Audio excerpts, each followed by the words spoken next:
Stupid Joe here. This is the 5th Bellota Con, January 22nd. It's about 9:30 p.m. here in Spain, Badajoz. They're usually in the Bellota Con. We got Pedro. Gracias Pedro. Un placer. So usually in the Bellota Con, Friday night, we would have jamón de bellota, wine and beer, but because of COVID restrictions, they're just giving ham. I think it's in a package here. And that's the line for the ham. I already ate, so I'm gonna pass. But it's Saturday night, and many people are making the line.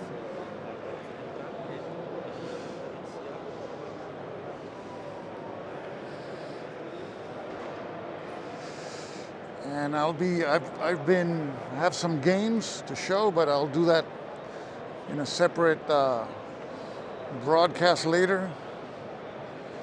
And one of the games I was given was The Charge of the Three Kings by Carlos Díaz Narváez. This is a game about the Battle of the Navas de Tolosa in 1212. It's a beautiful game, and it's a very interesting game. There's a lot of unit differentiation. Ejército Popular, I'll check it out. Voy a chequear a ver si tienen el Ejército Popular allí los de Headquarter Games. Voy a chequear ahora mismo. So we have many companies here. Headquarter Games, Do It. NAC, of course, has a strong presence. Got 16 tables. And I think they were around here. At Ejército Popular, I don't see it. That's a Spanish Civil War game.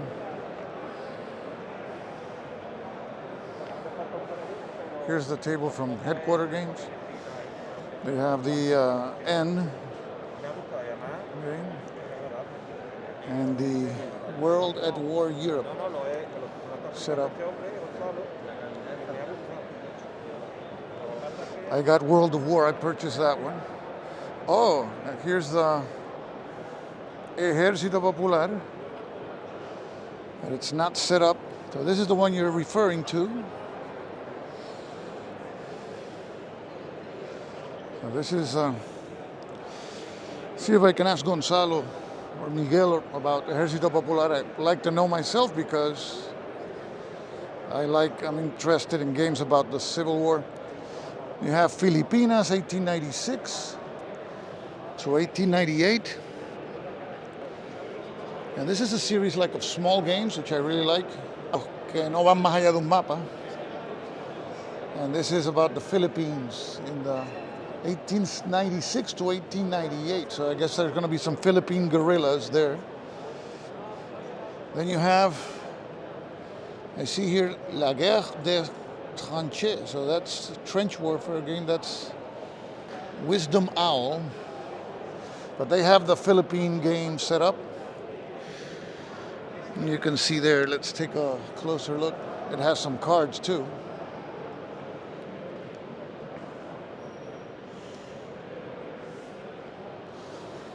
This is a table there for Headquarter Games. I have at least 2 tables.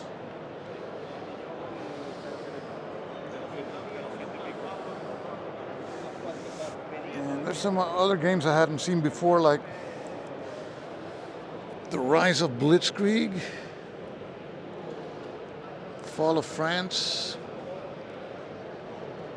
This looks like a Japanese company. And you can see it has a few spaces there. And it uses cubes. And Red Sun, Blue Cross, the Russo-Japanese War at Sea. It's by the same publisher.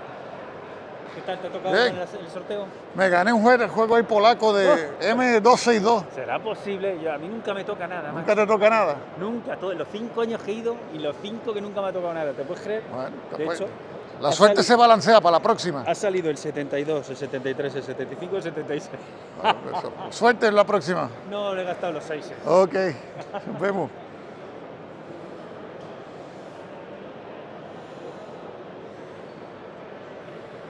How you doing?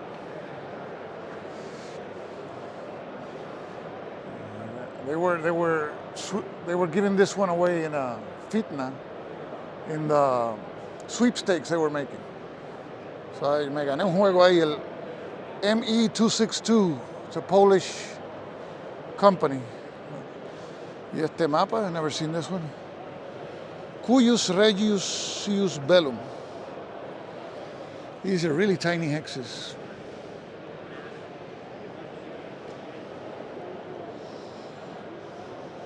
The 30 Years' War, wow. So we got another 30 Years' War strategic game.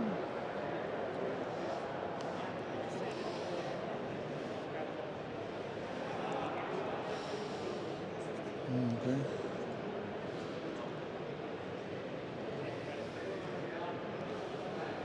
Yep, that's Central Europe there.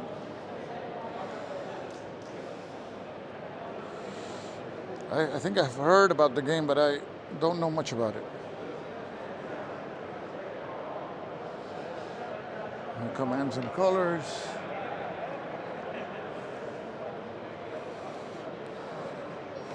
More commands and colors there. And this is the game on the Spanish Ulcer, the Peninsular War, which is in development, playtesting. We have Here I Stand.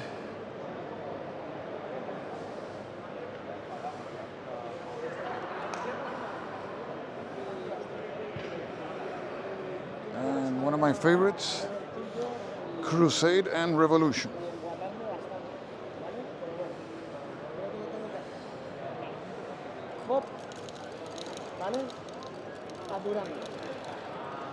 Son las dos únicas unidades de policía que puede haber en el frente norte.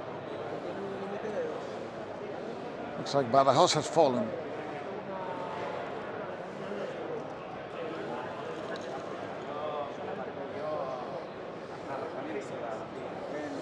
Now the great campaigns of the American Civil War going on all day. Very popular in Spain because I've seen a couple of tables with that game series.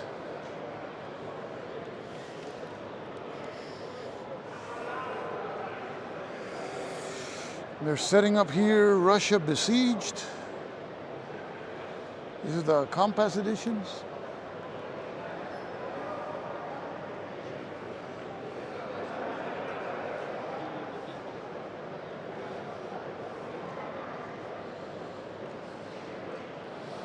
Downfall of the Third Reich.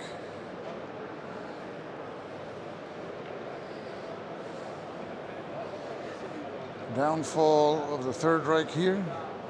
This is when I interviewed the editor, the publisher. It was Albert, I forget his last name. So this is a company in Barcelona. And they have Downfall of the Third Reich and Downfall of Empires. Downfall of Empires is the First World War. Downfall of the Third Reich, the Second World War. This one starts in 1940. Downfall of the Third Reich. Here you have Downfall of Empires, which is the First World War.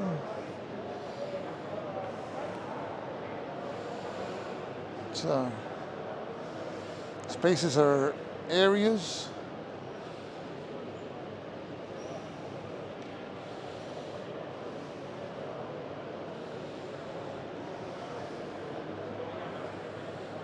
See here, it's going to have a Kickstarter campaign on the 28th of February for both games, Downfall of Empires and Downfall of the Third Reich. This is Never Surrender. This is play testing. Yo diría que sí. Es un juego de cultura en el sentido de que es un juego que puede atraer a personas que Downfall of Empires. They're interviewing there David Gómez Reyoso.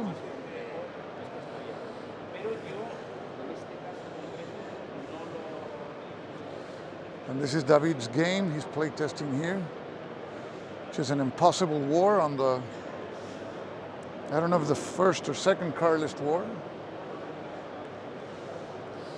Got 2 tables.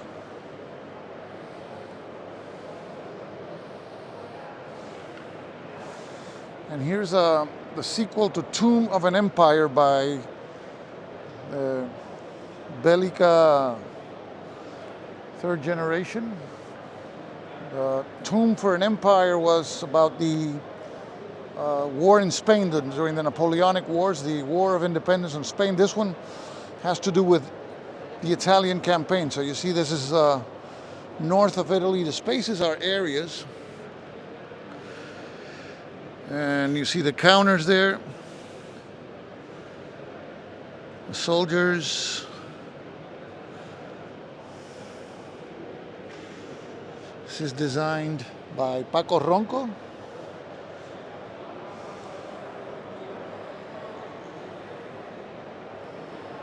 Okay.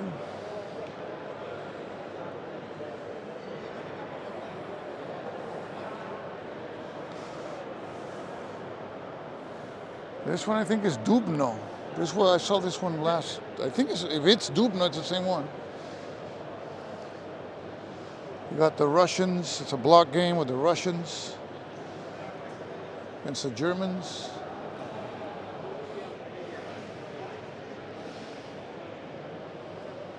So also play testing.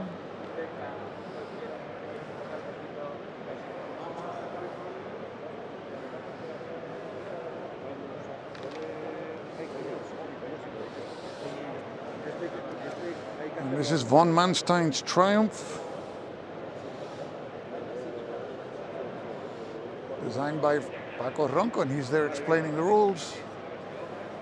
Been very busy. This table is also. ¿Cómo está Juan Luis? Saludos. Esta mesa ha estado bien ocupada aquí.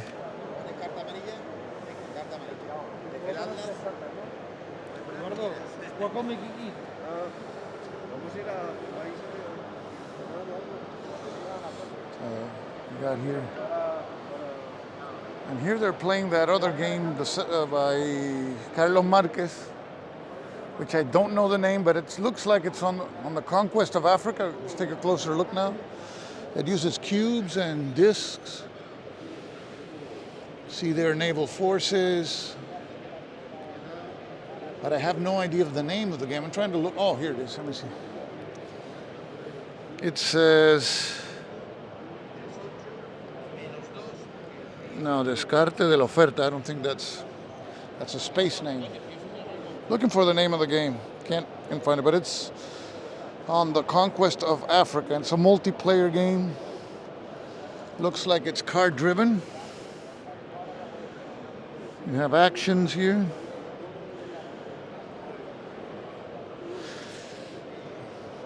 And the cool thing about NAC games is they publish them in Spanish, but they also have rules in English, and I think their intention is also to publish some games in English, and I hope most of the games. Oh, I see the name of the game here. ¿Cómo estamos? Bien, bien. Fiebre Imperial, Imperial Fever, isn't it? Este es el juego que yo... ¿Cómo que se llama? Acceso al andaluz. Es como un gira y stand, un poco tiene un sistema parecido a gira y stand a nivel Sí. de card driven, movimiento de punto a punto, ¿no? Pero es un juego muy político, muy diplomático, e incide sobre todo en ese aspecto de las misiones políticas, el espionaje, la conspiración, la persuasión. hay un tipo de nuevo líder que no es militar ni naval, sino que es un cortesano, que se colocan aquí en la corte de cada reino, y entonces estos cortesanos nos permiten realizar misiones, los enviamos a otras cortes distintas y nos permiten realizar misiones de espionaje, de conspiración, de persuasión, incentivando todo ese aspecto temático, narrativo de las intrigas de la Edad Media, ¿no? Entiendo, sí. Entonces, Pero este es para 4 jugadores. es para 3 jugadores. Ah, 3 jugadores. Para 3 jugadores. Igual también es un número de jugadores pues que no hay tantos juegos con ese número. Ah, ok. Y bueno, y tiene un equilibrio que impide, digamos, esa alianza de 2 contra 1. Entiendo. Porque el juego tiene olas, entonces dependiendo de la fase del juego en la que estemos, digamos, cada jugador tiene unos objetivos diferentes, ¿no? Porque por un lado se ganan puntos de victoria, bueno, más básicos a nivel militar, por el control de ciudades y de fortalezas, pero luego se ganan toda una serie de puntos de victoria por las cartas de evento, ¿no? Los eventos que hay en las cartas. Esto por un lado descarga el libro de reglas de un reglamento pesado y necesario, todo está en las cartas, pero estas cartas temáticas que van entrando en función del turno de juego que sea, ¿no? El juego se desarrolla entre 1150, la Segunda Cruzada, hasta 1213, la época de la cruzada albigense contra los cátaros. Es una época muy fecunda porque hay personajes como Saladino, como Ricardo Corazón de León, como Barbarroja, el emperador, ¿no? O sea, ¿en cuántas épocas en total son? 6 épocas. Son, bueno, 7 turnos, cada turno comprende 9 años. Y es esta época del siglo XII y siglo XIII.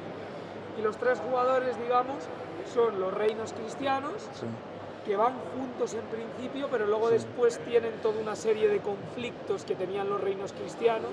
Es decir, en cualquier momento los cristianos pueden perder un reino y ese reino ya les ataca a ellos, con lo cual ellos es el jugador que tiene que ordenar la casa, digamos, que tiene muchos conflictos internos. Después está el califato almohade, ¿no?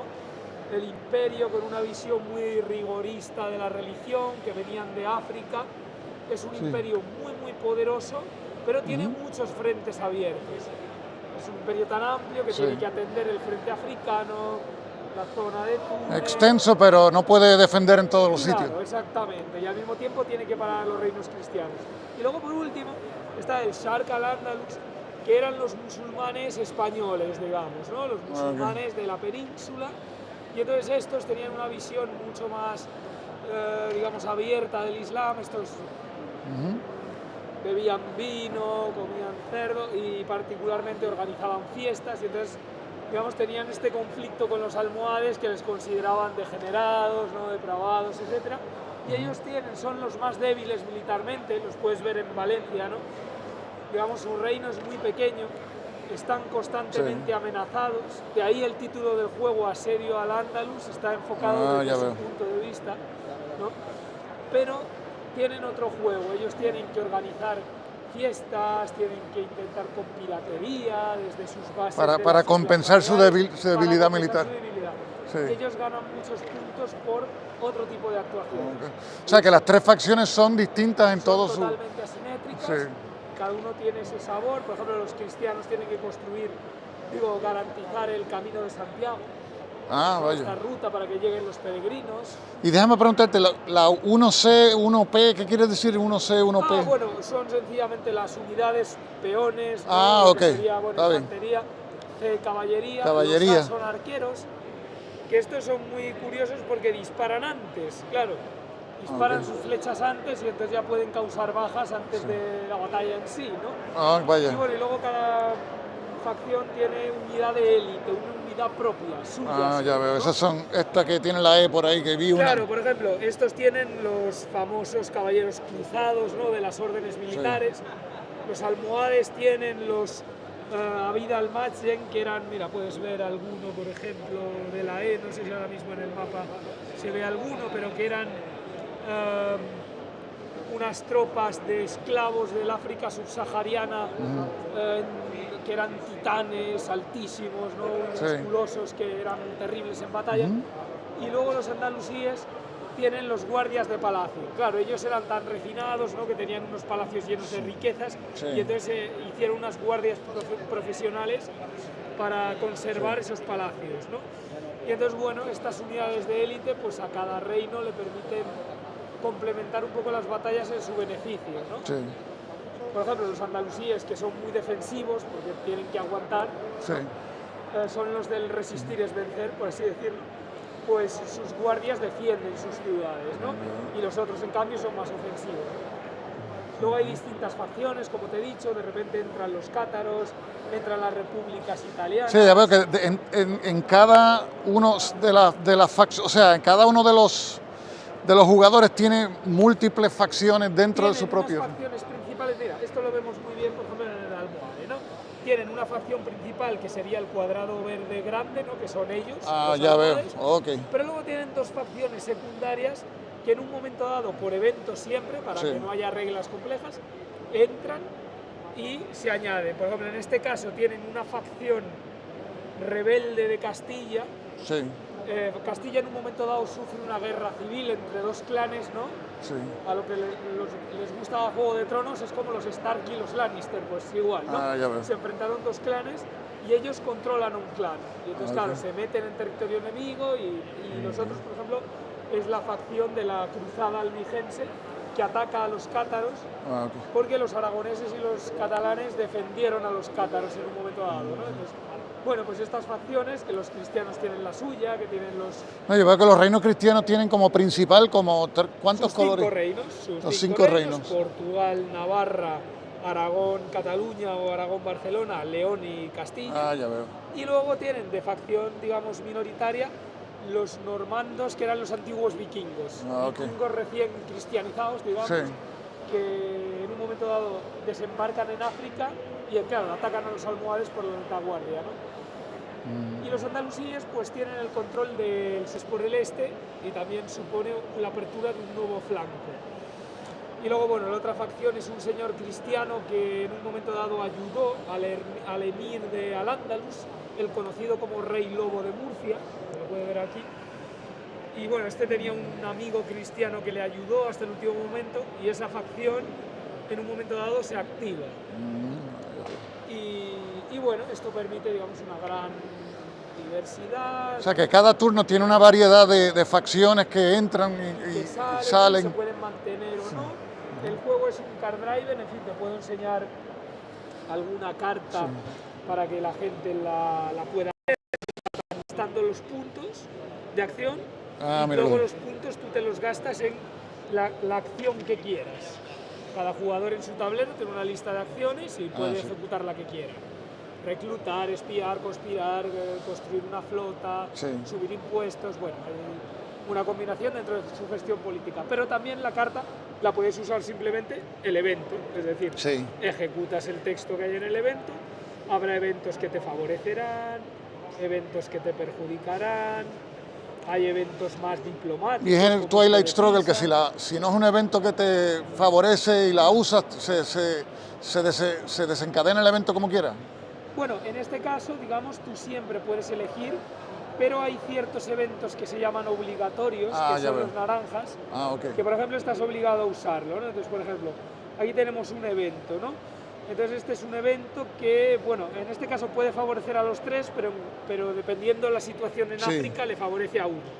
Pongamos que le favorece al almohade, imagínate, ¿no? Sí. Entonces, digamos, la carta le ha tocado, imagínate, al cristiano. Claro, como es obligatorio, tiene que jugar el evento, pero le perjudica. Entonces, para compensar un poco eso, excepcionalmente se le regalan los puntos. Y entonces, por lo menos, se lleva los puntos. Y siempre son cartas de 3 puntos. ¿Y puedes hacer la acción de los puntos antes del evento para mitigar un poco el daño o después? ¿O cómo se hace? Claro, sí, el evento siempre lo ejecutas después, ¿no? Te permite mitigar, ¿no? Pues, por ejemplo, estas son cartas más políticas, hay algunas más culturales, todas hacen referencia pues, a eventos de esta época, que algunos son muy interesantes. Este, por ejemplo, en la campana de Huesca, los que son de Aragón lo van a recordar, fue un rey que en un momento dado, para parar una conjura nobiliaria, juntó a todos los nobles en su palacio con una excusa y los masacró a todos. Rayo. Y hizo una campana con las cabezas de los nobles decapitados. Wow. Y entonces se le llamó la campana de Huesca. No sabía eso. Y bueno, pues hay eventos de esta época, no es una época, ya te digo, llena. O sea, las negros son eventos políticos. Bueno, el negro es el evento, digamos, estándar. Estándar, estándar. Y luego, por ejemplo, pues las cartas verdes son de combate, ¿no? La típica carta que te ayuda en un combate. Sí. Pues está, por ejemplo, ballesteros, ¿no? Pues de repente disparan y te añade dados. El combate es muy simple, de todas maneras, porque ten en cuenta que esto es un juego político-diplomático. La parte militar está, pero no es, digamos, la esencial, ¿no? Con lo cual el combate está muy simplificado, es con sistema de dados. Pues esta, por ejemplo, es la carta del médico y filósofo Maimónides, ¿no? Judío de esta etapa. Pues esta carta te evita, por ejemplo, que te asesinen a un líder, te permite, les cura, digamos, ¿no? Por ejemplo, una carta de saqueo, ¿no? Para si conquistas una ciudad, la saqueas. Bueno, este tipo de torres de asedio, ¿no? Que te puede ayudar en un combate. ¿Y cuántas cartas en total tiene el juego? Son 135. Ah, ok. Lo que pasa es que luego hay cartas, que aquí las puedes ver, por ejemplo, que se llaman cartas natales. Estas cartas pertenecen solo a una facción. Siempre. ¿Y empiezan con ellas en el juego? Empiezan ya con ellas. Pero ¿y si las juegan una vez se acabó ya? Todo el turno la recuperan. La recupera al final del turno. Okay. Es una carta siempre similar. Sí, lo que llaman home cards en inglés. Exactamente. Los home cards. Y entonces, digamos, es un evento que le favorece a su tipo de juego, ¿no? Sí. Por ejemplo, al andalusí le permite hacer estas fiestas que comentábamos que hacían los andalusíes. Sí, que eso tiene cosas únicas que hace la facción que son distintas a las otras Y facciones. luego también están las cartas de gobernante, que los gobernantes van muriendo. Así que veo que, y lo vas poniendo en este espacio. Claro, entonces de repente cuando aparece, alguien juega la carta del siguiente emir, pues este muere, la carta te dice, muere el rey lobo. Sustituye al rey lobo por su hijo, que es Gilal, por ejemplo, entonces se coloca y así van cambiando los líderes. Y los líderes tienen distintas características, ¿verdad? Claro, que afectan al juego. Son mejores gestores, son liderazgos más carismáticos y luego siempre tienen una habilidad que se convierte un poco como en un objetivo, ¿no? Es decir, dependiendo del líder que esté en juego, pues a lo mejor te dice, tienes que controlar tal ciudad, tienes que conseguir realizar tales misiones, y eso te va cambiando un poco el tempo, ¿no? de la partida. Luego hay una tabla diplomática. Esto también a los que han jugado Fitna y Stan les recordará bastante, ¿no? Que en la que, bueno, pues los reinos pueden estar entre ellos en guerra, en paz, que sería el gris, ¿no? Un estado neutro, o en alianza, que sería el lacre. La alianza, digamos, te permite, pues, controlar las flotas de esa... O sea, aquí quiere decir que el jugador de Shark al Andaluz tiene de alianza a Génova y a Pisa. Ahora mismo estaba en una situación muy buena porque había conseguido aliarse con las dos repúblicas marítimas. Eso le da derecho a obtener sus poderosas flotas. Además, le da puntos de victoria por sus ciudades, ¿no? Por Génova y por Pisa. Y luego, en concepto del comercio con esta propia república, al siguiente turno obtendría más cartas. Con lo cual, o sea, que la mano de cartas depende de ciertos factores también de... La mano de cartas depende de la habilidad de liderazgo de tu líder. Vamos, a ver, aquí se ve, por ejemplo, su factor de liderazgo. Este es cuatro cartas de ciertos eventos, con lo cual la mano de cartas puede variar. ¿Y en un turno se juegan, tiene un número determinado de rondas o se juega hasta que se agote la última carta? El jugador alternativamente va jugando una carta y en el momento que al jugador le queden el mismo número de cartas o menos que su segundo factor, su factor de gestión, él puede pasar. Ok. Es decir, paso. Tiene la opción de pasar para que no se quede sin cartas. Claro, en el momento y las guardo para otro turno. Y en el momento que todos los jugadores han pasado, está interesante, acabaría ese turno y ya vendría una fase de invierno donde suceden otras cosas más pacíficas, ¿no? Esa fase. Y luego pues se cambia de turno y se vuelve a empezar. ¿Y cómo? Es una fase diplomática importante, en la que los jugadores se levantan y en secreto van a hablar. En un orden para que esté todo más pautado y no sea, digamos, un caos. Y pueden negociar tratados, intercambiar cartas. Hay una zona, por ejemplo, cierto, no te he dicho, ciudades de Oriente, estas ciudades míticas de Venecia, Constantinopla, Acre, bueno, que es San Juan de Acre, vamos, y Alejandría. Y aquí se pueden fundar estos fonducs, que son puestos comerciales. Fonduc era el nombre, digamos, en árabe. Entonces, estos puestos comerciales luego nos otorgan tesoros que simbolizan las sedas y las especias que venían de Oriente, y estos tesoros también nos dan más riqueza y nos permiten hacer diferentes... ¿Se traducen más cartas también? Bueno, no exactamente, pero se traducen en que se puede extender el impulso jugando aparte de una carta un cofre, y luego aparte también los cofres nos pueden dar puntos de victoria, nos pueden dar más ejércitos, bueno, son premios, nos otorgan premios. Y tú me dijiste que tiene 7 turnos, 1, 2, 3, Son 4. 7 turnos. ¿Y como cuánto toma jugar en la experiencia del playtesting? ¿Cuánto toma un juego? ¿Cuánto tiempo? Es un juego, digamos, de una tarde larga, Una tarde, o denso, inmersivo, pero luego existen 2 escenarios más cortos, que es el escenario, digamos, que se llama Aullido de Lobo, porque está centrado en la figura del Rey Lobo, que serían los 3 primeros turnos. Acabaríamos en 1177, que fue más o menos la época en la que murió Ibn Mardanis, el Rey Lobo, y el segundo escenario sería comenzando en 1177 hasta 1213, hasta el final. Este se llama Veneno de Serpiente porque está centrado en el segundo emir del Sharq al-Andalus, que le llamaban la Serpiente, que era el emir de Mallorca, un emir pirata. Y aquí ya entraría la célebre batalla de las Navas de Tolosa, la batalla de Alarcos, la cruzada albigense contra los cátaros. Serían los eventos más épicos del final de la era. Dependiendo del tiempo del que dispongan los jugadores, pueden jugar la partida completa o el primer escenario, el más breve, y el segundo escenario un poquito más largo, pero más corto que el escenario. O sea, que cubre el periodo de la Reconquista, ¿no? Bueno, de un pequeño periodo de la Reconquista. Un pequeño periodo, pero el enfoque es diplomático, político, claro, tiene... es más abstracto en lo militar, pero el enfoque es más en diplomacia y política y comercio también. La parte militar, digamos, es potente, o sea, hay asedios, hay batallas campales, hay batallas navales, hay líneas de suministros, o sea, la parte militar, digamos, es simplificada en el sentido que no es un juego táctico, pero bueno, el wargamer, digamos, puro, tiene estrategia militar, tiene que mover ejércitos, garantizar ciudades, hay una parte militar potente, pero es cierto que, digamos, la esencia del juego al final es la política, la diplomacia, el comercio, un poquito de todo. Entiendo. Y como la dinámica entre 3 jugadores, hay bastantes oportunidades para darle la puñalada a alguien. Me imagino. Depende un poco del tempo de la partida, de la situación en la que estemos. Generalmente, en los primeros turnos el cristiano es más potente, se dispara, de hecho tienen que vigilar los otros que no se dispare demasiado, no vaya a obtener una victoria automática. Luego en los turnos intermedios los cristianos tienen muchos problemas, viene la guerra civil, sufren distintas percances, y ahí es el impulso de los almohades y ellos tienen la oportunidad de ganar. Y en cambio los andalusíes son los de la remontada. Como el típico piloto de Fórmula 1 que sale el último y luego consigue remontar, pues sería esa su lógica, ¿no? Un poco su narrativa. Entonces ellos tienen que alargar la partida lo más posible y en los últimos turnos tendrán opciones de ganar por remontada. No, pues qué interesante, pues te felicito, se ve un juego muy interesante y están, obviamente, está en estado está playtesting el juego aquí en la Bellota.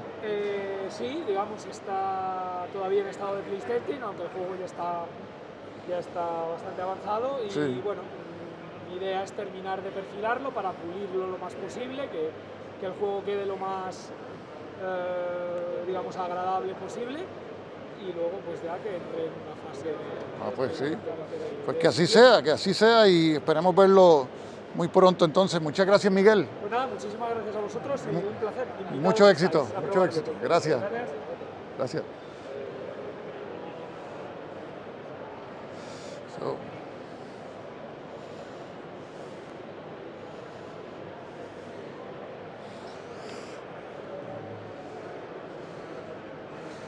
we're walking around like everybody is leaving. It's not that late. I don't know if everyone went to eat. No sé si se fueron a comer todo el mundo.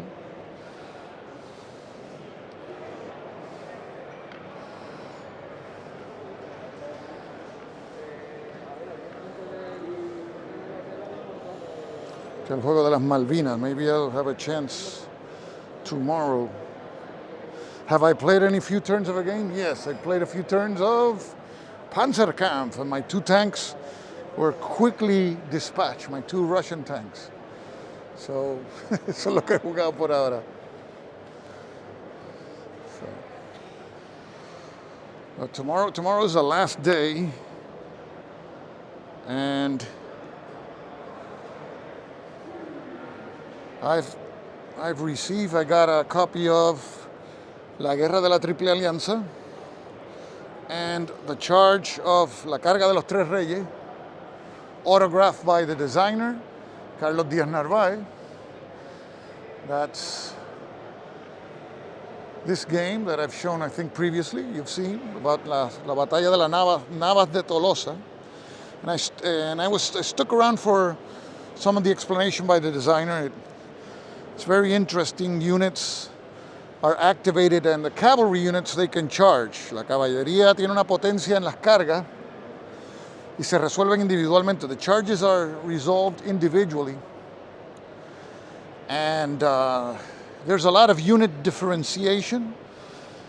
Por ejemplo, there's camels, and for some reason los caballos le tienen pánico a los camellos.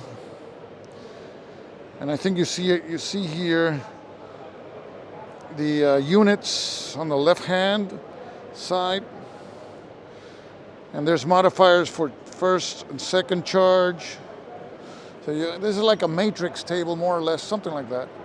Here you see this is the missile table. You see the ballistas, archers, horse archers, and others here. And so this would be the missile table, and you resolve charges in the other tables. I still have to read the rules. The game comes with rules in Spanish and English. It has some cards, but it's not a card-driven game. I have a card here, Infantería Musulmana. So I'm not sure how I think maybe the cards just give you characteristics of the units. I'm not sure about that. See, the game is, but they're picking up the Falklands War game. They had it all day today, but I didn't have a chance to interview the designer. He was very busy. Así que he's picking it up.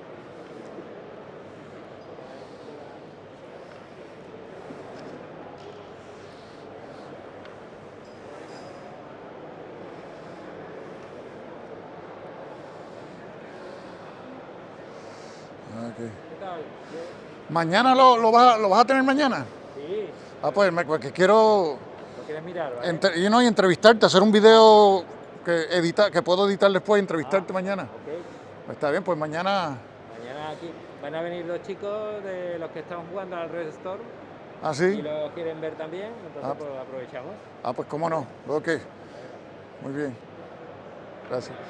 So he's the designer of that Falkland War game that is over there. It's interesting. It has hidden information that you keep behind the screen, so I don't think it's solitaire friendly, but anyway, Falklands War always interests me. So.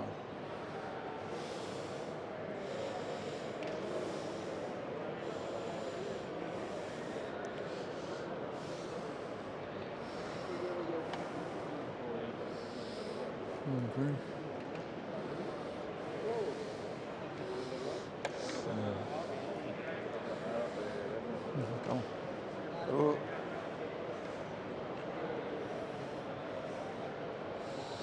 I wonder when are they going to show Ejército Popular? That's one that I would be interested in. See if I can find one of the people from Headquarter Games.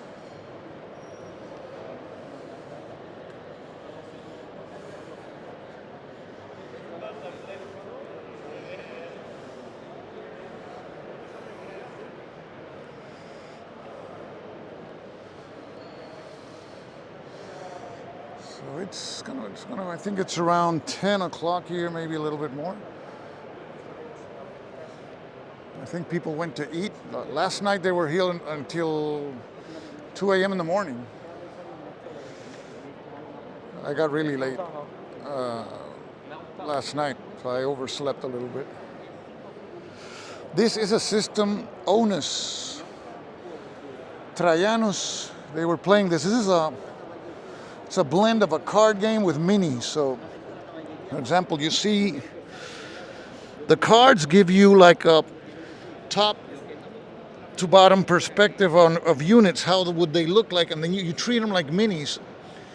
And you move using that ruler there, and you conduct battles. So it's a clever way of making battles in the minis style, but with the added benefit that, for example, the information as to the capabilities of each unit, like you see there, the Guardia Pretoriana, is in the card. So the whole idea, this was explained to me, was that you play the game without having to consult tables outside. And I like that idea because the more you are immersed in the game and the map, the more immersive the game is. If you have to constantly refer to charts and rules, of course, that breaks the experience. Here we have a turn card. Activate units, movements, and charges. Fire, additional movement, combats, and movements of the huida, like retreats. So everybody who's played it likes it a lot. So this is I think this is a Kickstarter that is coming soon. It's in Spain. It's going to be published by Draco Ideas. Onus Trajanus. So it's a really clever way of playing minis. And I don't know what the markers on the units mean, but looks interesting. This is one that I would be obviously interested in getting a hand of at least one copy to see how the system works. And of course you can play it on a map like this. What do you call it? I forget, word escapes me now. These maps, and they look nice. Neoprene maps.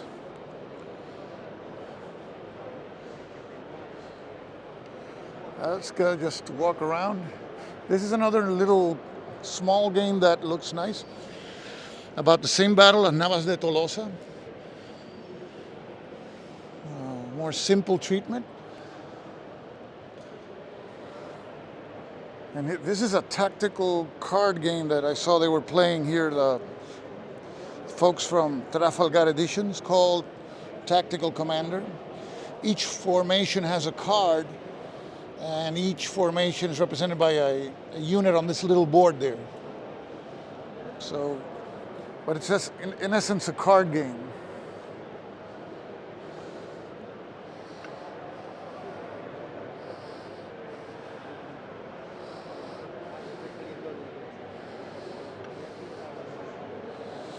This one looks really interesting. This is Fitna, Global War in the Middle East, published by Nuts Publishing. I'm going to show you the back of the box. They were giving one of these away. It's the war in the Middle East, but like nowadays. And look at the map. It's a point-to-point map. Card. I don't know if it's card-driven game. Let me see. Yes, it's a strategic level card-driven war game. So I like card-driven games. You choose your side, elaborate a smart strategy and challenge of the current leadership of Iran, Israel, Syria, Iraq, Russia, Turkey, Saudi Arabia, or the USA. So this is published by Nuts Publishing, a French company, and actually it says made in the Czech Republic. So this is one I would be interested in acquiring, purchasing this one. So I'll see if there's they're selling them. That sounds interesting. And I'm not really a fan of modern warfare games, but that one, being card-driven and strategic, that I like that.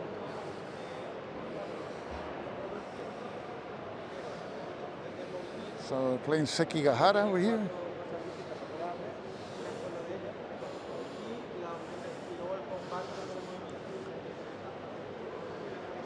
It's a war about ISIS mostly. Oh, okay. You probably know more than I do. Fast times.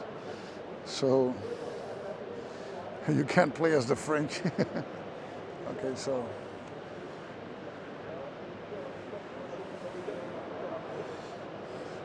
Walking around the tables.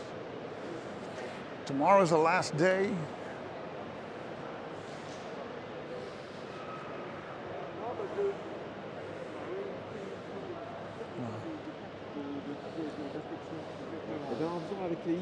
Oh, this is 1942. This is.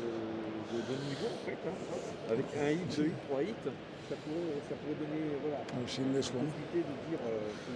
1942 by Looping Games. Interesting. Nunca había visto este. Interesante. However you want. Puede ser en español. Esta compañía, ¿de dónde es? Looping. Under Spanish. Okay. It's a Spanish company? Yes. All good. And is it? It's a cooperative game. Oh, it's a cooperative. You got two players and 2 players. 4-player game? Yeah, Well, four we're all player. together against the Japanese. Oh, okay. The carrier, Japanese carrier, and the carrier is Trying to sink us. Oh, okay. You got the Yorktown. Okay. Exactly. And the Japanese are sending the Yes. The planes. the planes. Oh, interesting. And you try to beat him.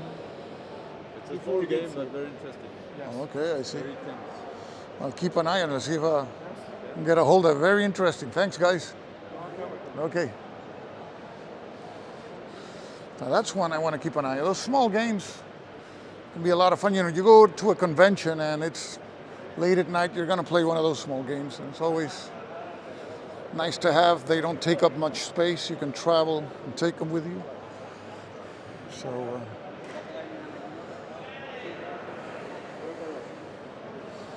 we have the downfall of empires is still going on, raging on here.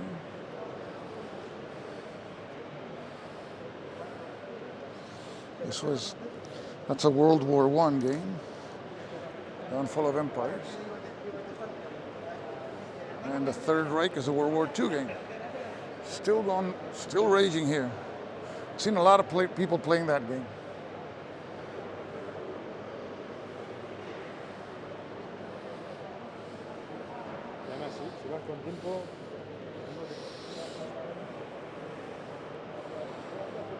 So, got the von Manstein's Triumph. This is one of the ones that's catch my attention a lot. Just the artwork, and the game is a beauty.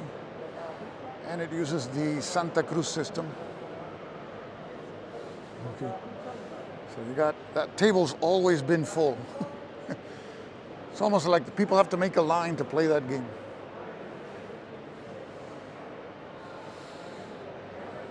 So, and this is the King in the North, First Carlist War. See if I can get a hold of the designer to interview him. I was able to interview Kika Esparrago about the Spanish Ulcer game, but that was recorded, so I have to edit it and upload it, which I'll be doing sometime between tomorrow or the day after. Drink and eat.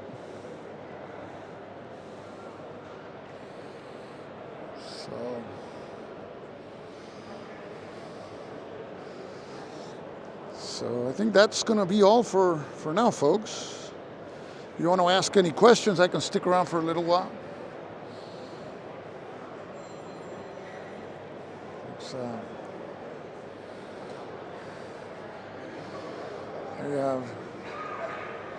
But it's, I don't know, it's 11 o'clock or something around here, something like that. they play until 1, 2 a.m. here. And then they start again at 10 a.m. So very intense wargaming. What game has impressed me the most? Well, I've always liked the other side of the hill. I like very much that game because of the premise, right? And what other game I've seen? That game, it's pretty simple and fascinating. The concept that I like about the War of the Triple Alliance, I have it right here in front of me, is that to increase your hand, if you're the red pieces, the Paraguayans, you have to capture those blue spaces. So if you capture a blue space with a card, you increase your hand size. So it forces you to attack, but at the same time, the Alliance, in order to increase their hand, they have to attack and capture spaces with the red cards. So it forces both sides to attack. And of course, not both sides can't win. So and you have 3 leaders. So it's a pretty. I had seen the prototype, and I was hearing the designer explain the game. Was also very interesting in its tactical implementation. And I like also. I mean, the maps look very nice. Something different from what we're accustomed to.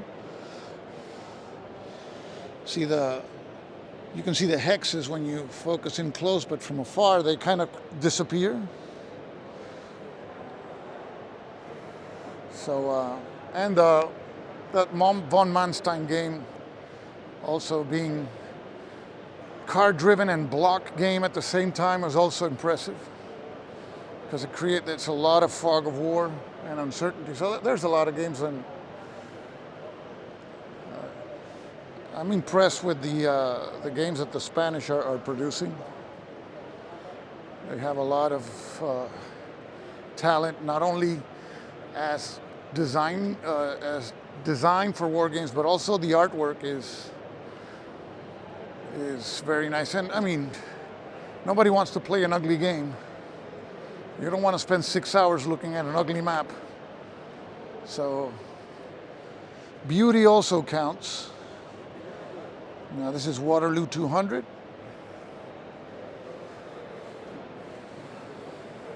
So somebody started here, Hitler's Third Reich. Hitler's Reich, here you go. Es que yo comí tanto antes que no busqué el mío. Ah, okay, this is the ham that you get. It's no es como todos los años, pero algo es algo. ¿Verdad? Pues buen provecho, no te lo vas a comer con el plástico, ¿verdad? No. Ah, ok, está. Por la mañana. Ah, ok. Lo pongo con la torta. Pues muy bien. That's the ham that you saw the line before, people were making the line for, but I had so much food here that I didn't even make the line, so. This is 303 Squadron. I kick-started it but not with Dracoideas, and my copy is somewhere en route. ¿Cómo estamos? ¿Estamos transmitiendo en vivo? Ah, sí. Sí. No hay problema. Que nada, que veo todos tus vídeos, ya me enteré ayer que comentaste que tenías idea de más adelante que pudieran ir traducidos al español. Bueno, lo que tengo idea es que cuando yo me retiro de mi trabajo, pues entonces hacer más videos y hacer mucho más en español porque tengo más tiempo. Vale. Con el tiempo que cuento ahora, pues se me hace difícil. Muy bien. No, y traducir los videos toma más tiempo que hasta que filmarlos. Sí. Oye, nos hicimos ya una foto hace 3 Bellota con. Sí. Yo quería que nos lo volviéramos a hacer, ¿te importa? Ah, pues seguro. Carlos, ¿me puedes hacer una foto? I'm going to take a picture here, so I'm going to put the camera here in this angle, and I'll be right back. So, sí. Con las mascarillas, pero bueno, se nos reconoce. Sí. ¿Ya? Pues muy bien, gracias. ¿Tienes la gorra de él ahí? ¿Qué? ¿Tienes su gorra? La gorra la tengo en el hotel. Tu gorra la traje yo ayer. Pues que la tiene importante, qué bueno que la conserva. Sí, claro. Hombre, tengo la mía ahí. La traemos. Me va a hacer tú una mía con él. Vale. Okay. Sí, la tenemos guardada en el armario, tío. Y para la Bellota Con, digo, la gorra de José no la llevamos. Este año no traje camisas porque se notificó tarde que se iba a hacer la bellota y no me dio tiempo para ordenar las camisas, pero yo pienso traer camisas el año que ¿Usted no tienen camisas mías? No, camisa. bueno, pues Tú nos regalaste gorra. Gorra sí, porque se me acabaron las camisas, pero yo traigo camisas el año que viene. Muy bien. Sí. ¡Hurra! Hurra. Gracias, subiste. Muy bien, contra. Pues. Muchas gracias, qué bueno verlos otra vez. Sí, hombre. Claro que sí. Sí, sí. Cada año Mira la gorra, espérate aquí. Está la, Me la he traído, pero déjame aquí está, con la gorra de Stuka Joe. Y siempre... qué bueno verlo. Ok, gracias. Gracias, muchas gracias. That was nice. So we're going for 58 minutes. This is the longest transmission we've done so far without dropping anything or without any technical hazards. So I'm just going to give one overview here. If you have any more questions, you want me to take the camera somewhere, but there's not a lot of people playing right now. These are the huge neoprene maps that Andres, I forget his last name, made. Of course, after you play a game using these maps and in large counters, you don't want to go back, so. Kaisercito, muchas gracias. So.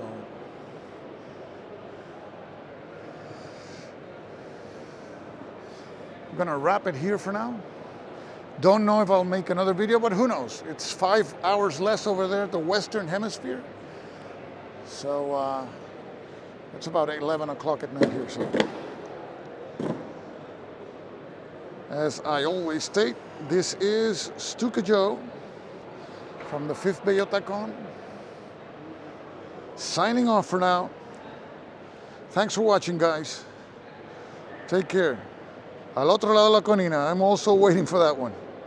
Take care, guys. See you later.